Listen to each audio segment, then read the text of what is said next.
Nisiwe mnafiki mbele yako. Nisiwe mnafiki mbele yako.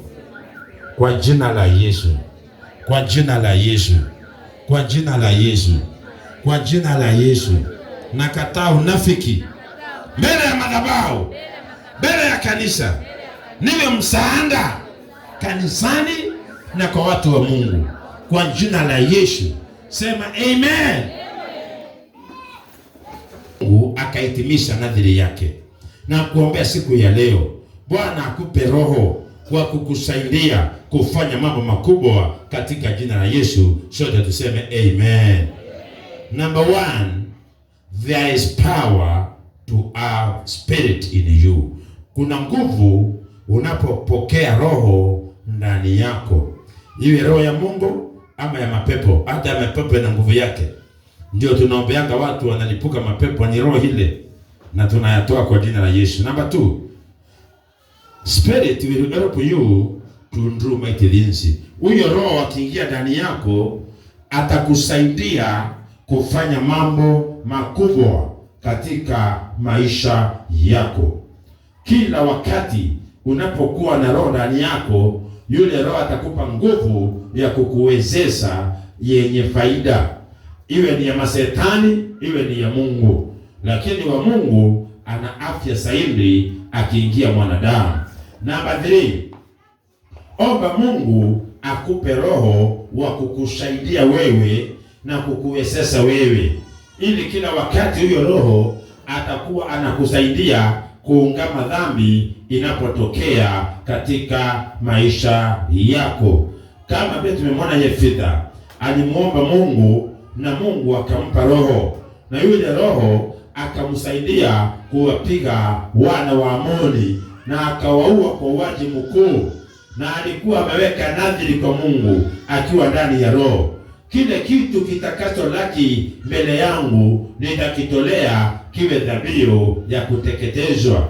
Na baadaye, baada ya ushindi, mwanaye wa kwanza ndiye aliyemlaki binti wake ya kipekee, na baadaye alimtoa sadaka ya kuteketezwa. Tukisoma kitabu cha Akti ama Matendo ya Mitume 18, Yesu akawaambia, Matendo 18 mstari wa 8, Matendo 1 mstari wa 8, Act of Apostle 1:8, sema hivi: lakini mtapokea nguvu akiisha kuajilia juu yenu Roho Mtakatifu, nanyi mtakuwa mashahidi wangu katika Yerusalemu, katika Uyahudi, Samaria na hata mwisho wa dunia.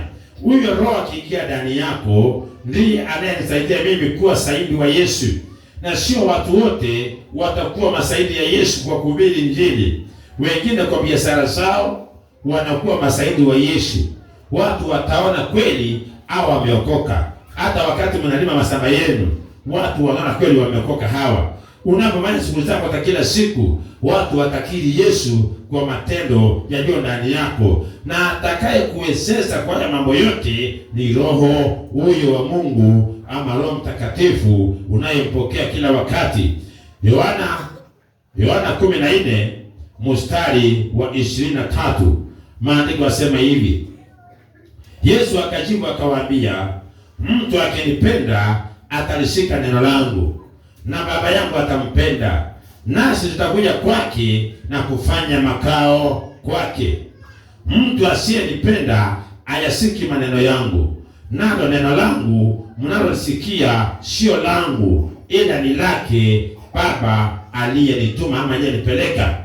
Haya ndiyo niliyowaambia nilipokuwa nikikaa kwenu. 26, lakini huyo msaidizi, huyo Roho Mtakatifu ambaye Baba atampeleka kwa jina langu, atawafundisha yote na kuwakumbusha yote niliyowaambia. Sema amina. Amani na wasieni, amani yangu nawapa. Niwapavyo mimi, sivyo kama ulimwengu utoavyo. Msifadhaike mioyoni mwenu. Yesu anawaambia, mkiniamini mimi na Baba yangu, hata Baba atawapenda. Tutakuja ndani yako, tutakaa pamoja nawe.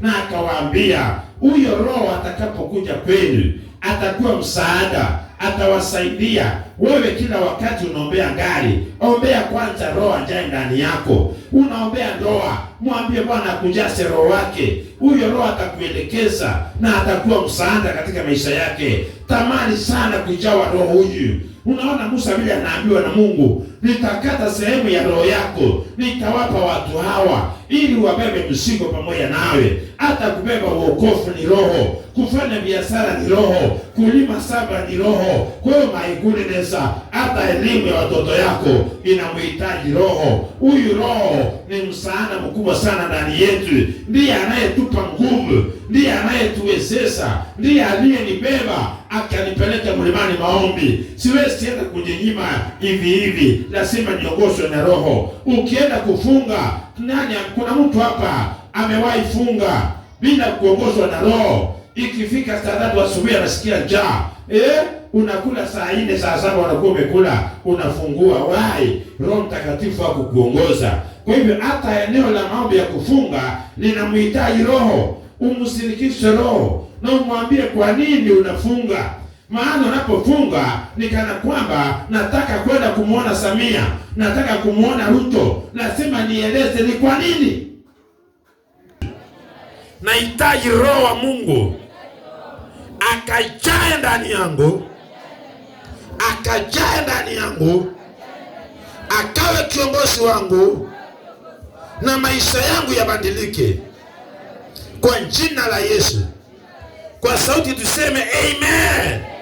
Sema napokea roho wa msaada kwa maisha yangu.